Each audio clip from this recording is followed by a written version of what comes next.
2026 விஜய் அவர்கள் வந்து ஆட்சியை பிடிச்சிருக்காரு. இதை எப்படி பார்க்குறீங்க சார்? ஒரு எதிர்ப்பு ஜாஸ்தி இருக்கும்போது அவங்களால ஜனங்களை திருப்திப்படுத்த முடியாது. சீப்பு ஆதித்யநாதனுடைய சிலைக்கு மாலை போடுறோம். அவர் பிறந்த நாள் காங்கிரஸ்காரங்க அதில் கியூவில் இருக்கு நிற்கிறாங்க, போட்டா போட்டு போட்டு. நாம் தமிழரும் கட்சி வச்சிருந்தார், டிஎம்கே கிடையாது. ஹிந்தி எதிர்ப்பை ஆதரிக்கிறோம்னு போட்டிருக்காரு.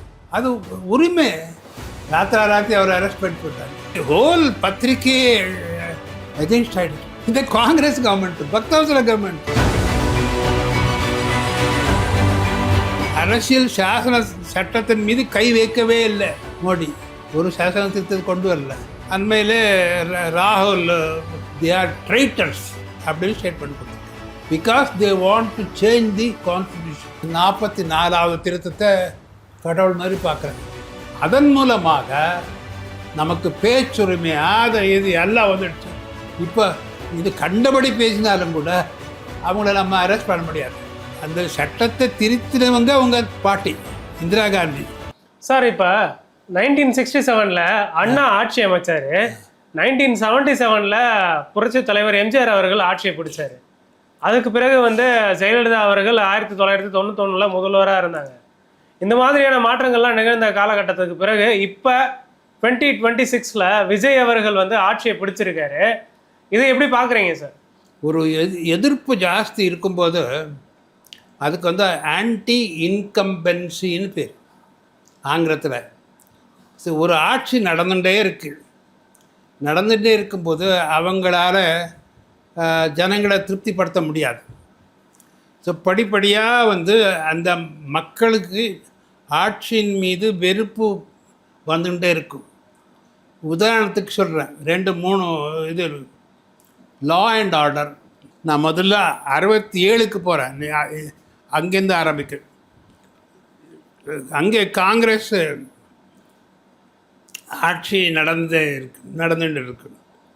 அதில் என்ன ஆயிடுச்சுன்னா, காமராஜர் வந்து ஒரு இதில் அவரே ஃபீல் பண்ணார். பிறகு என்கிட்ட காமராஜருடைய கடைசி சில ஆண்டுகள் 2-3 ஆண்டுகள் சுதந்திராவும் ஸ்தாபன காங்கிரஸ் கூட்டணி. ஆக நான் அடிக்கடிக்கு காமராஜர் போய் ராஜாஜி கிட்டே சொல்லணும்னு சொல்லுவார். ராஜாஜி எனக்கு ஃபோன் பண்ணி, இது காமராஜருக்கு ஃபோன். நான் ஒரு messenger bye between Kamarajar and Rajaji. ஒரு நாள் அவர் என்கிட்ட சொன்னார், நான் தப்பு பண்ணிட்டேன், ஆட்சியை பக்தாவசரத்தை கையிலே கொடுத்துருக்கக்கூடாது ஃபீல் பண்ணார். என்ன பாயிண்ட்டுன்னா, அந்த 3 வருஷம் பக்தாவசரத்தை கையில் கொடுத்தாருல்ல, அது வந்து 63லேருந்து 67 4 வருஷம் காங்கிரஸ் அன்பாப்புலர் ஆயிடுச்சு. இந்த ஹிந்தி எஜுகேஷன் அதை வந்து கேர்ஃபுல்லாக ஹேண்டில் பண்ணி ஸ்டூடெண்ட்ஸ் வந்தாங்க.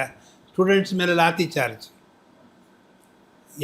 நாங்களும் ஃபைட் சொல்லி ட்ரை பண்ணுறோம், உங்களுக்கு சார்பாக சென்டருக்கு ஏதாவது ஒன்று சொல்லி ஒரு நைஸாக. காமராஜர் வந்து எப்போ யாரையும் இரிட்டேட் பண்ணுவேன், ஆகட்டும் பார்க்கலாம் சொல்லிட்டுலாம் பண்ணுவார். ஒருத்தர் இரிட்டேட் பண்ண மாட்டார். அவரை வந்து இரிட்டேட் பண்ணுற மாதிரி வார்த்தை பேச மாட்டார், சாஃப்டாக தான் பேசுவார். இவர் பக்தவசத்துக்கு சாஃப்டாக பேச தெரியாது. ஸ்டூடெண்ட்ஸ் அங்கே வெளியே நிற்கிறாங்க, ஃபோர்த் செக்ரட்டரியேட் வெளியே, உள்ளே வந்து பார்க்கணுன்னு விரும்புகிறாங்க. பார்க்க அவருக்கு லாத்தி சார்ஜ் பண்ணி அனுப்பிச்சு. ஒரு 4 ஸ்டூடெண்ட்ஸ் வந்து பேசியிருக்கலாங்க. ஸோ உங்கள் அந்த ஒரு பெரிய அந்த ஆன்டி ஹிந்தி எஜுகேஷன் காங்கிரஸ் அது ஒரு சைடில். பிறகு ஃபுட்டில் அப்படி நம்பியார் ஒருத்தர் ஃபுட் செக்ரட்டரி இருந்தார். ஃபுட்டில் வந்து சாப்பாடு அரிசி ரேஷன் கீஷன்லாம் கம்ப்ளீட்டாக ரொம்ப ரொம்ப தப்பு பண்ணிட்டாங்க. அந்த பர்டிகுலர்லி அந்த ஆஃபீஸர் வந்து ஐஏஎஸ் ஆஃபீஸர் நாங்கள் எல்லாம் கம்ப்ளைண்ட் பண்ணோம். அப்போ நான் எம்எல்சியாக இருக்கேன், 64 நான் எம்எல்சியாக இருக்கேன். நான் 3 வருஷம் காங்கிரஸ் பக்தவசலம் 3 ஆட்சி நான் 3 ஆண்டுகள் பார்த்தோம். இன்னும் நான் ஒரு ஸ்மார் இதை சொல்கிறேன், முக்கியமானது. இன்றைக்கி போய் எல்லோரும் சீப்பு ஆதித்யநாதனுடைய சிலைக்கு மாலை போடுறாங்க, அவர் பிறந்த நாள். ஆனால் காங்கிரஸ்காரங்க அதில் க்யூவில் நிற்கிறாங்க போட்டி போட்டு. ஆனால் திடீர்னு சொல்லி அவர் என்ன ஒன்றும் தப்பு பண்ணலை. நாம் தமிழர்னு கட்சி வச்சிருந்தார், டிஎம்கே கிடையாது. அப்போ என்ன பண்ணார், ஒரு இந்த ஹிந்தி எதிர்ப்பை ஆதரிக்கிறோம்னு போட்டிருக்காங்க. அது உரிமை. ஸோ அதுக்காக ராத்திரி அவர் வீட்டுக்கு, அடையார் வீட்டுக்கு போய் நான் ஒரு பெஞ்சில் அமரர், நான் ரொம்ப மதிக்கக்கூடிய என் அண்ணன் மாதிரி, நான் அவ்வளோ ஏஜில் என்னை விட ஒரு 20 வயசு மூத்தவர். அவர் ஃபஸ்ட்டு, நான் செகண்டு, அப்புறம் ராஜா ஐயர்னு ஒருத்தர் எம்எல்சி இருந்தார், நான் சங்கரலிங்கம் நாடார் ஒருத்தர், நாங்கள் 4 பேர் ஒரு பெஞ்சு. திடீர்னு பார்த்தா அவர் இல்லை. ராத்திரி அவர் அரெஸ்ட் பண்ணி போட்டாங்க. இவ்வளோ தப்பு பண்ணிட்டாங்க. ஹோல் பத்திரிக்கையே அகென்ஸ்ட் ஆகிடுச்சு. உங்களுக்கு புரியுதா? உங்களுக்கு கவர்மெண்ட் அன்டகனைஸ்டு. ஒரு இரவில் கொண்டு போய் கோயம்புத்தூரில் போட்டோம். டிஐஆர் மேலே, டிஃபென்ஸ் ஆஃப் இந்தியா ரூல்ஸ். இந்த காங்கிரஸ் கவர்மெண்ட்டு, பக்தவசல கவர்மெண்ட்டு, அமரர் சீபா ஆதித்யநாத், இட்ஸ் கிரேட். இன்றைக்கி ஒவ்வொரு வீட்டிலே படிக்கிறான் தமிழ் பேப்பர்னா அது காரணம் அவர். நீங்கள் இந்தியாவிலேயே லோக்கல் லாங்குவேஜில் மேக்ஸிமம் படிக்கிறவங்க தமிழ் படிக்க தினத்தந்தி. மற்ற பேப்பரும் தினமலர் இருக்குது. பட் அந்த காலத்துலேருந்து ஒரு பேப்பர் படிக்கிற பழக்கத்தை உருவாக்குனது அவர். அப்படிப்பட்ட ஒரு சீபா ஆதித்யநாரை இந்த பக்தவசல் கொடுமையான ஆட்சி 90 நாள் அங்கே வைத்து சட்டசபையில் நான் ஒரே கலாட்டா பண்ணிட்டேன். நான் தான் பேராசிரியர் அன்பழகன், யாரும் வாய் திறக்கலை. ஏன்னா அவர் அப்போ டிஎம்கேல இல்லை, அதனால் யாரும் வாய் திறக்கல. நான் பக்தவசல் ஒரே கலாட்டா. அப்புறம் நீங்களாம் எங்கே போனீங்க? இந்த பையன் என்னை பார்த்து இந்த ஹண்டே தான் தைரியமாக பேசினா அப்படின்னு ஒரு சீப்பா ஆயிடுச்சு. என்ன பாராட்டினார். எப்படி கவர்மெண்ட்டை அன்டகனைஸ் பண்ணி அந்த காங்கிரஸுக்கு சமாதி கட்டின அந்த பெருமை நம்ம என் பக்தவசலுக்கு சேர்ந்ததுன்னு சொன்னால் அது மிகையாகாது. அதனால் அந்த இதில் 67 பூங்கா நகர் ரொம்ப ஸ்ட்ராங் காங்கிரஸ். அனந்தநாயகி, டிஎன் அனந்தநாயகி அவங்க தனக்காக உருவாக்கு. அதில் என்ன பேரதில் அண்ணா நிற்க வச்சார், ஒரு சீட்டு சுதந்திரம். So sweep, anti Congress 67 sweep. நீங்கள் கேட்டிங்கல்ல, அது முடிஞ்சுது. நெக்ஸ்ட்டு ஸ்வீப்பு நீங்கள் 77 கேட்டீங்க. 77 என்ன ஆயிடுச்சுன்னா இவரை வெளியேற்றிட்டார். கலைஞர் எம்ஜிஆரை வெளியேற்றுறேன்னு சொல்லி வெளியேற்றிட்டார். அப்போ ராஜாஜி ஒரு ஸ்டேட்மெண்ட் கொடுத்தார். திராவிட முன்னேற்ற கழகத்திலிருந்து இங்கிலீஷில் கொடுத்தார். Dismissing MGR from DMK amounts to dismissing Anna himself from DMK பாஸ்துமஸ்லின்னு ஒரு வார்த்தை யூஸ் பண்ணார். பாஸ்தும்னா அமரர் ஆனதுக்கு பிறகு அண்ணாவையே நாங்கள் டிஎம்கே டிஸ்மிஸ் பண்ணேன்னு சொன்னால் எவ்வளோ மடத்தனமோ. எம்ஜிஆரை ஏன்னா எம்ஜிஆரை அந்த டிஎம்கே பில்டப் பண்ணுறதுக்காக அண்ணாவே சொல்லியிருக்காரு. அண்ணா 67 வந்தோடனே அண்ணாவுக்கு மாலை போட போகிறேன். பனியனில் இருந்தார். எல்லோரும் அங்கே கலைஞர், மதியழகன்லாம் உட்காந்துருக்காரு. நமக்கு ரொம்ப கஷ்டமான தொகுதியை அண்டையை ஜெயிச்சு கொடுத்துருக்காருன்னு சொல்லி என்னை பாராட்டி நான் மாலை போடக்கூட போடலை. அதை பிடிக்கி எனக்கு போட்டார். நான் எதுக்கு சொன்னால் அந்த மாதிரி அண்ணா அந்த அண்ணா கூட ஒரு தடவை காரில் போயிட்டுருக்கார். போகும்போது அங்கே அவர் எழுதியிருக்கார், அவருடைய திராவிட நாட்டில் எழுதியிருக்காரு. திருச்சியிலிருந்து புறப்பட்டோம், பொழுது விடிந்தது, தொழுதூர் அடைந்தோம், வண்டி நின்றது அப்படின்னுலாம் போட்டோ எழுதியிருக்காரு. அதில் நிறைய கிராமத்து மக்கள் ஓடி வந்தாங்க. ஓடி கிளாஸ் இறக்கிட்டாங்க. அண்ணாவும் இன்னொருத்தர் யாரோ உட்காந்துருக்காங்க. நீங்கள் எம்ஜிஆர் கட்சியான்னு கேட்டாங்க அவங்களுக்கு. எப்படி கண்டுபிடிச்சிங்கன்னு அண்ணா கேட்டாருங்க. கொடியை பார்த்து கண்டுபிடிச்சோன்னு சொன்னாங்க. அப்புறம் போகும்போது அண்ணா சொல்கிறார், நம்ம கொடியை எவ்வளோ பிரபலப்படுத்தியிருக்காரு நம்ம புரட்சி நடிகர் பார்த்தீங்களா, நமக்கு எவ்வளோ வலுவு சேர்த்துருக்காரு. பொறாமை இல்லை அவருக்கு. இது அப்ரிஷியேட்டிங். எதுக்கு சொல்கிறேன்னா, அந்த அளவுக்கு திமுக கொடியை சினிமாவிலையும் அதுலேயும் இல்லை பிரச்சாரம் பண்ணி நல்லா ப்ராப்ளிஸ் அந்த எம்ஜிஆரையே தூக்கி விட்டேன்னு. ஸோ அது ஒரு டிஸ்கண்டென்ட் இது. அது இல்லாமல் தொடர்ந்து ஆட்சியில் வந்து நாவல் வந்திருக்கணும். அப்போ நாவல் வராமல் கலைஞர் வந்ததுக்கு கலைஞர் போய் புரட்சி தலைவரை பார்த்து எல்லாம் அவங்களால கட்டுக்கோப்பாக கொண்டு போக முடியாது எல்லாம் சொல்லி கன்வின்ஸ் பண்ணி MGR on the side of கலைஞர்ன்ற மாதிரி வேலை பண்ணி முடிச்சுட்டாங்க. ஸோ அந்த ஆட்சியினுடைய அதிருப்தி புரியுது உங்களுக்கு. அவர் பொறுப்பு எடுத்தது 69, அந்த 69 71 வந்தார். ஸோ தொடர்ந்து அந்த அதிருப்தி அப்படியே அதே மாதிரி நீங்கள் எம்ஜிஆரை வெளியே தூக்கி போட்டு ஒரு பயங்கர சிம்பத்தி வந்து அது சடனாக வந்து தூக்கி போயிடுச்சு 77. இப்போ நீங்கள் இதுக்கு வர்றீங்க, இது எப்படி நடந்ததுன்னு கேட்குறீங்க. இதுக்கு ஒரு காரணம் இருக்குது. தொடர்ந்து ஆட்சி நடக்கிறது, ஸ்டாலின் ஆட்சி நடக்குது. ஆட்சி நடக்கும்போது ஒரு பக்கத்தில் இந்த குடும்ப ஆதிக்கம் ஜாஸ்தின்ற ஒரு பரவலாக பேச ஆரம்பித்தாங்க. பிறந்தவங்களுக்கு ஸ்டாலின், அவருடைய மகன், அப்புறம் இவங்க மேடம் கனிமொழி, இப்படியெல்லாம் பார்க்கும்போது எல்லா ஒரு குடும்பத்தினுடைய ஓல் கட்சியை வந்து ஒரு குடும்பத்தில் வச்சுருக்காங்க என்ற ஒரு தோற்றம் அது உருவாக்குது. ஆங்கிலத்தில் சொல்லும் த டோட்டல் குவாண்டம் ஆஃப் டிஸ்கண்டென்ட்மெண்ட், மக்களுடைய அதிருப்தி எல்லாம் எடுத்து பார்த்திங்கன்னா மொத்தமாக என்னுடைய கணக்கு ஒரு 75% ஜனங்க கவர்மெண்ட் மேலே அதிருப்தியாலே இருந்தாங்க. பிறந்தவங்களுக்கு இந்த அதிருப்தியில் இருக்கும்போது சடனாக வந்து ஒரு யங்ஸ்டர் வராரு, ஃப்ரெஷ் ஃபேஸ் இந்த வரும்போது இந்த அதிருப்தி மேஜர் போர்ஷன் ஆஃப் திஸ் அதிருப்தி வந்து இவருக்கு சாதகமாக வந்தது. அது யாரோ கூட சரியாக எதிர்பார்க்கல. பட்டு அது வந்து வந்ததில் எனக்கு அதிசயம் இல்லை. பிகாஸ் ஃப்ரெஷ்ஷாக ஒருத்தர் யாராக பார்க்கட்டுமே அப்படின்னு வந்து அது இப்படி வந்தது.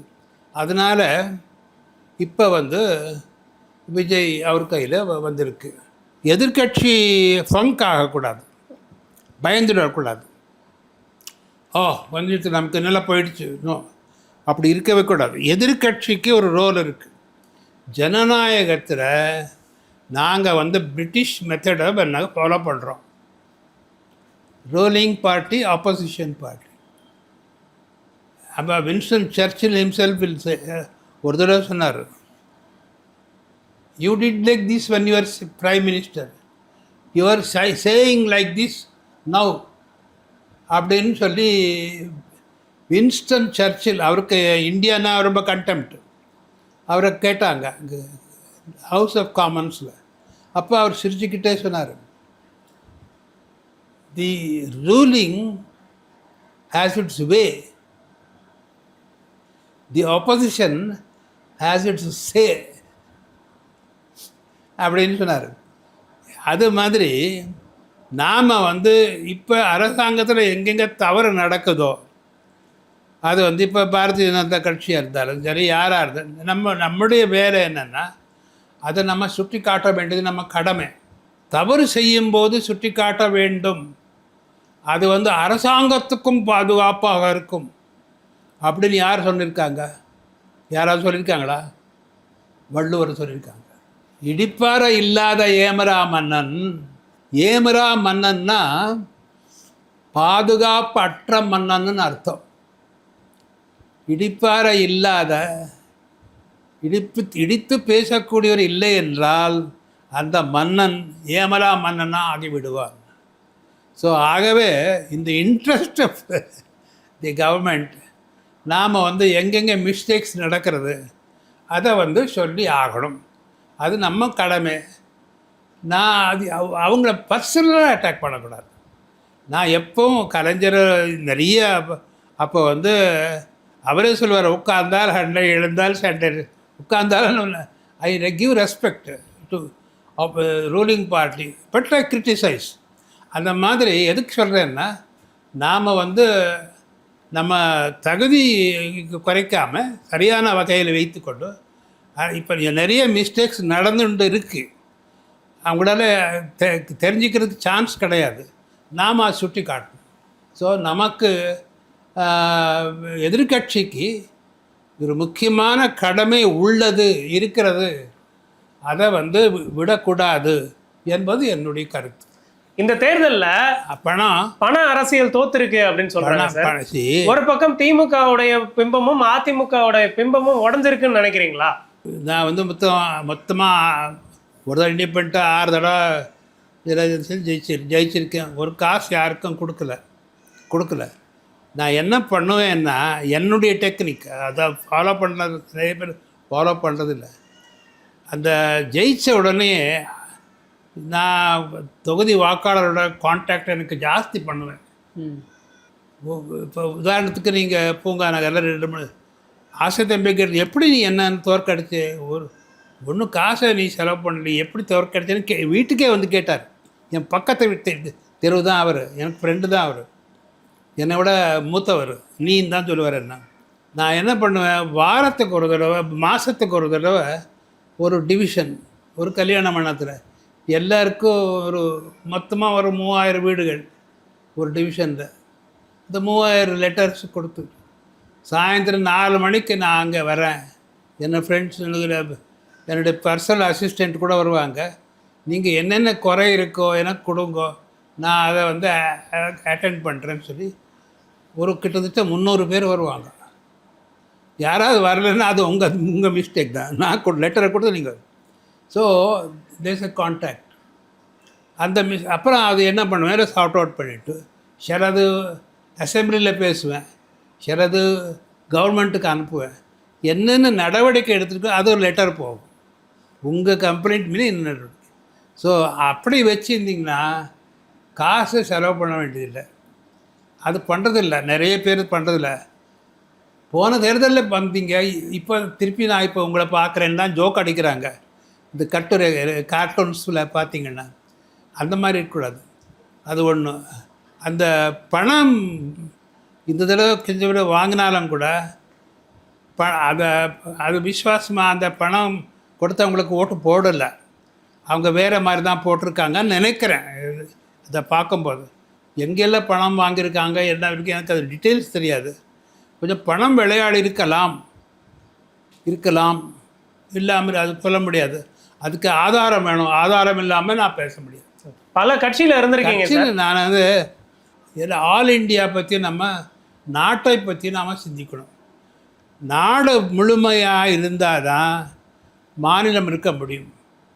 இப்போ நமக்கு எதிரிகள் பார்த்திங்கன்னா பாகிஸ்தான், அது மாதிரி பங்களாதேஷ் எல்லாம் இருக்காங்க. ஸோ நாம் எந்த கட்சியில் இருந்தாலும், எல்லாருக்கும் சொல்கிறேன், எந்த கட்சியில் யார் இருந்தாலும் ஒவ்வொருத்தருக்கிட்டையும் நான் கெஞ்சி கேட்டுக்கொள்வது, அந்த முதல்ல நாட்டை பற்றி சிந்திக்கும். இது அண்ணாவே சொல்லியிருக்கார். அந்த சைனீஸ் அக்ரஷன் வரும்போது நான் அந்த தனி மாநில அந்த கொள்கையை விட்டுட்டார். தனிநாடு கோரிக்கையை விட்டார். அது சொன்னார், நாம் மெயினாக இருக்கலாம் கோர்ட்டில் வாதாடுற மாதிரி, ஒரு வாதி பிரதிவாதி மாதிரி. நம்ம first you should have that இது தேசிய கண்ணோட்டம் இருக்கணும். அப்புறம் நாட்டுப்பற்று இருக்கணும். நாட்டுப்பற்று மிக முக்கியமானது, அது இருக்கணும். அது இருந்தால் நீங்கள் எந்த ஒரு கட்சியிலிருந்து பணியாற்றலாம். எந்த கட்சியில் இருந்தாலும் கூட நல்ல வகையில் நேர்மையாக பணியாற்றுவதற்கு எல்லாராலும் முடியும். புரிதல்? அந்த கட்சி கெட்ட கட்சி, இந்த கட்சி நல்ல கட்சி அப்படின்றது it's only medium. Party is a medium through which you function. எந்த கட்சி சிறந்த இடமா இருந்தது? நான் இப்போ பாரதிய ஜனதா கட்சியில் இருக்கேன். ஸோ பாரதிய ஜனதா கட்சி தான் எனக்கு இப்போ 25 ஆண்டுகளாக புரிந்தவங்களுக்கு. வாஜ்பாயோட நான் நல்லா என்னுடைய புக்கு, இந்த முதல் புக் ரிலீஸ் பண்ணதே அடல் பிஹாரி வாஜ்பாய் தான். அத்வானியோட ரொம்ப க்ளோஸாக இருந்திருக்கேன். எல்கே அத்வானியோட ரொம்ப க்ளோஸ். அவருக்கு எனக்கு நாங்கள் ஒரே மாதம் ஒரே இது வருஷத்தில் பிறந்தவர். 20 நாள் அவர் என்னை விட சீனியர், அவ்வளோதான். ஸோ இப்போ இங்கே நம்ம பாரத பிரதமர் நரேந்திர மோடியோடு இருக்குது. கருத்துக்கள் ஏதாவது சொல்லணும்னு சொன்னால் நான் அந்த கருத்து வேற்றுமையை எடுத்து அவருக்கு அனுப்புகிறேன். நான் அனுப்புறதுக்கு அவர் தாராளமாக எனக்கு உரிமையை கொடுத்துருக்காரு. ஆகவே என்னை பொறுத்தவரையில் பாரதிய ஜனதா கட்சி மேலே எனக்கு நல்ல இது இருக்குது, பாசம் இருக்குது. அது பண்ணிட்டுருக்கேன். அண்மையிலே ராகுல், மோடி, அப்புறம் அமித்ஷா, தே ஆர் ட்ரைட்டர்ஸ் அப்படின்னு ஸ்டேட்மெண்ட் கொடுத்துருக்காங்க. Because they want to change the constitution. எனக்கு சிரிப்பு வருது. உங்கள் கிராண்ட் மதர் கம்ப்ளீட் கான்ஸ்டியூஷனை மாற்றினதே அந்த அம்மா தான். நீ சொல்கிறது புரிஞ்சு உங்களுக்கு. அது அப்படி இருக்கும்போது உங்களுக்கு எப்படி இந்த பேசுகிறதுக்கு மனசு வருது? இப்படி பேசிட்டு உங்கள் மேலே ஆக்ஷன் ஒன்றும் எடுக்கலை பாருங்க. அது எப்படி? இப்போ நீங்கள் இந்த கேள்விக்கு யாரும் பதில் சொல்லலை, யாருக்கு தெரியுது, யோசனை பண்ணல அதை பற்றி. இந்த எமர்ஜென்சி பீரியடில் 75, 76 4 திருத்தங்கள் கொண்டு வந்தாங்க. 38 ஒரு திருத்தம். அந்த திருத்தத்தின்படி மீசா சட்டம்ல உள்ளே போட்டால் அது கோர்ட்டுக்கு போகாது. அது 9th ஷெட்யூலில் போட்டாங்க சாமர்த்தியமாக. No court, finished. மீசாவில் போட்டாச்சு, காண்கோ. 39 பிரைம் மினிஸ்டர்னுடைய எலெக்ஷன் கொஸ்டின் பண்ண முடியாது. அது இருக்கும். 40 38 39 40 அரசாங்கத்துக்கு எதிர்த்து நீங்கள் ஏதாவது பேசினால் உடனடியாக அந்த பேப்பரை பூராத்தையும், நியூஸ் பேப்பரு, மெஷினு, பேசினவங்கள அரெஸ்ட் பண்ணி உள்ளே தள்ளலாம். இப்போ ராகுல் இப்படி பேசினா உள்ள தள்ளிடலாம். புரிந்தவங்களுக்கு 42 இந்த என்டையர் பூரா ப்ரீஆம்பிள் எவ்ரி திங் சேஞ்சு. 55 இடத்துல சேஞ்ச் பண்ணி ஒரு பாஸுன்னு ஒருத்தர், ஜோதி பாசுனுடைய பிரதர், அவர் கம்யூனிஸ்ட்டு, ஆனால் பெரிய அறிவாளி, துர்காதாஸ் பாசு, அவர் 42வது திருத்தத்தின் மூலமாக புது சாசனத்தையே உருவாக்கியிருக்கிறாங்கன்னு சொல்லியிருக்கேன். சரி, இந்த பவர், இவ்வளோ பவர் அப்புறம் யாருக்கு வந்தது? இந்த அம்மா போயிட்டாங்க, மொரார்ஜி கையில் வந்தது. அப்போ மொரார்ஜி, வாஜ்பாய், அத்வானி, அவங்களால மொரார்ஜி ஒன்று நேம் சேக், அவங்கள இந்த ஜனசங்கம் தான் அவங்கள கொண்டு வந்தது. இது இப்போ இந்த பவர் பூரா வந்தது இல்லை. இப்போ ராகுல் பேசி நான் அரெஸ்ட் பண்ணிடலாம்ல இந்த பவர் பிரகாரம். அப்புறம் எப்படி இது எங்கே என்ன ஆச்சு யாருக்கு தெரியாது. முக்கியமான ஒரு திருத்தம் நீங்கள் கேட்டு பாருங்க. இவங்க வந்த உடனே வாஜ்பாய் தான் மொரார்ஜிக்கிட்ட சொன்னார், ராஜநீதி நகி, இது நம்ம இந்த பவர் வாங்கக்கூடாது, வச்சுக்கூடாது, ரொம்ப ஆபத்து. இந்த பூரா பவரை எடுத்துடணும், பழைய இது கொண்டு வரணும். we should get rid of all the powers we have got from the emergency. We should not keep it. It is dangerous. அப்படின்னு சொல்லி 44வது திருத்தம். ஸோ நான் எப்போவும் எனக்கு கடவுள் மாதிரி நான் பார்க்குறது அது 44வது திருத்தத்தை கடவுள் மாதிரி பார்க்குறேன். அதன் மூலமாக நமக்கு பேச்சுரிமை, அதை இது எல்லாம் வந்துடுச்சு. இப்போ இது கண்டபடி பேசினாலும் கூட அவங்கள நம்ம அரெஸ்ட் பண்ண முடியாது. நீ வந்து அந்த சட்டத்தை திருத்தினவங்க உங்கள் பாட்டி இந்திரா காந்தி. அது தெரிஞ்சுக்கிட்டு நீ வந்து இவர் அரசியல் சாசன சட்டத்தின் மீது கை வைக்கவே இல்லை மோடி. ஒரு சாசன திருத்தத்தை கொண்டு வரல. இவங்க வந்து சாசனத்தை they want to change the constitution so they are traitorsன்னு சொல்கிறாங்க. நான் சொல்கிறது புரியுது உங்களுக்கு? இதுக்கு சொல்கிறேன்னா இதெல்லாம் வந்து இந்த மாதிரியான விஷயத்துக்கெல்லாம் நம்ம சரியான விளக்கம் கொடுக்க வேண்டியது அவசியம்னு சொல்கிறேன். சிஎம் விஜயோடைய செயல்பாடுகள் எல்லாமே எம்ஜிஆர் பாணியில் இருக்குது அப்படின்னு சொல்கிறாங்க. எப்படி பார்க்குறீங்க சார்? இதை பார்க்கணும் நம்ம. இன்னும் நான் இப்போ சொல்ல முடியாது. இன்னும் கொஞ்ச நாள் பார்த்து தான், ஒரு 6 மாதம் ஒரு வருஷத்துக்கு அப்புறம் தான் இந்த ஆட்சி இப்போது எந்த ரூட்டில் போயிட்டுருக்குன்னு சொல்லலாம். அவருடைய பிரச்சார பாணி எல்லாமே எப்படி இருக்குன்னு பார்க்குறீங்க? இன்னும் இது டூ அர்லி. டிஎம்கேவை எதிர்த்து தான் பேசுகிறாரு இல்லையா சார் தொடர்ந்து? அங்கே டிஎம்கே சப்போர்ட் பண்ணிட்டு இருந்தவங்க எல்லாரும் இங்கே வந்துவிட்டாங்க. ஏன்னா அவங்களுக்கு இப்போ காங்கிரஸ் ஒரு 5 பேர் வந்தது டிஎம்கேல, அவங்க இங்கே வந்துவிட்டாங்க. ஸோ அதே மாதிரி எல்லாம் வந்துட்டு இப்போ பவர் எல்லாம் கிடைச்சிது. ஸோ திமுகவை அலட்சியப்படுத்தியிருக்காங்க. அது முதுகில் கொத்திட்டாங்கன்னு சொல்லி இவங்க சொல்கிறாங்க. அது நம்ம இஷ்டம்னு இப்படி சொல்லி. ஸோ இது இப்போ எல்லாம் குழப்பமாக இருக்குது. நம்ம இப்போ இதை பற்றி இப்போ ஒன்றும் சொல்கிறதுக்கு ஒன்றும் இல்லை சார். இப்போ பாஜகவுடைய முன்னாள் மாநில தலைவர் அண்ணாமலை அவர் கட்சியிலேருந்து விலகிட்டு புதுசாக கட்சியை தொடங்க போகிறதா சொல்லியிருக்காரு. அது இப்போ நம்ம பார்க்கணும் என்ன முடிவு பண்ணுறாரு பார்த்து சொல்லுவோம். பாஜக இருந்து வெளியே போகிறது, நான் அது யார் போனாலும் பாஜகவை விட்டு வெளியே யார் போனாலும் நான் அதை ஆதரிப்பதில்லை. அது ஏற்புடையதல்ல என்னை பொறுத்தவரை. எங்களோட இணைந்து பல்வேறு கேள்விகளுக்கு பதிலளிச்சிங்க. மிக்க நன்றி சார். நன்றி.